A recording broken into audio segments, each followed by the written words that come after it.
باندې مړیم د یو ښکلي په خبرو باندې مړیم د یو ښکلي په خبرو ژوندی کېږم که ما وجنې نو د جنګ قصه شروع کړه زه د امن په سندرو ژوندی کېږم یو دوه شعرونه نور چې ستا د پنجاب په خاریو مې رڼا نشي پیرزو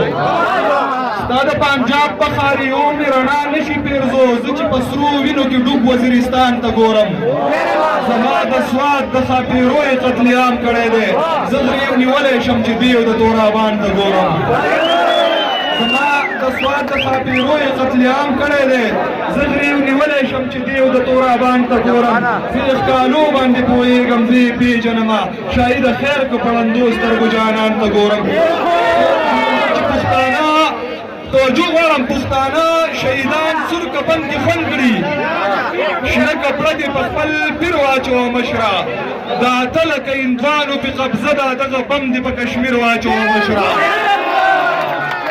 دا اته لکه هندوانو پې قبضه ده دغه بم دې په کشمیر واچوه مشره د واګې په پوله نیغ درته ولاړ دی څو دانې په دې خنځیر واچوه مشره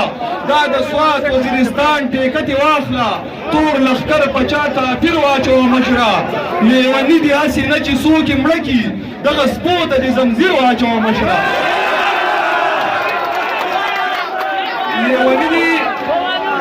لیوني دې هسې نه چې څوک یې مړه کي دغه سپو ته دې زنځیر واچوه مشره ای سی ایل کې د بلها خلکو نامې دي د شاهد پکې تصویر واچوه مشره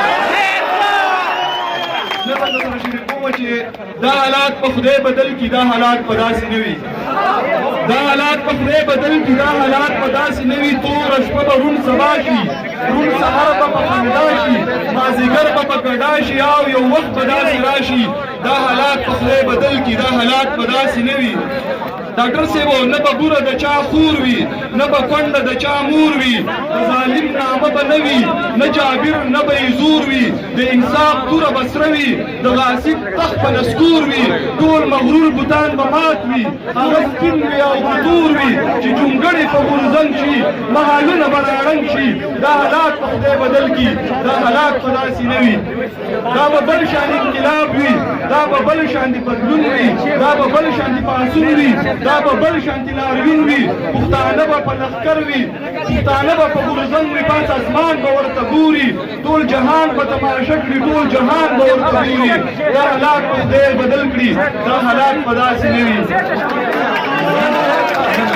د سترګو زورو بشو د تهمتو وار به راشي په خزان محلې خاوره ګلورین بهار به راشي دا د لویې لارې سره دی ورته ناسم یار به راشي بیا د امن څو شپې به د باران دلته کې وشي دا میرې به ټولې ګل کړي ګلدرې به ټولې ګل کړي هغه تور تصویر به سپین شي هغه اور تصویر به سپین شي چا په وچ زور کړی په وچ زور تصویر به سپین شي د رڼا سیره به خیږي د ژوندون تصویر به سپین شي د خبرې مطلب دا دی د پښتون تصویر به سپین شي سڼې سترګې خړ سرونه چینګې داړې تور غاښونه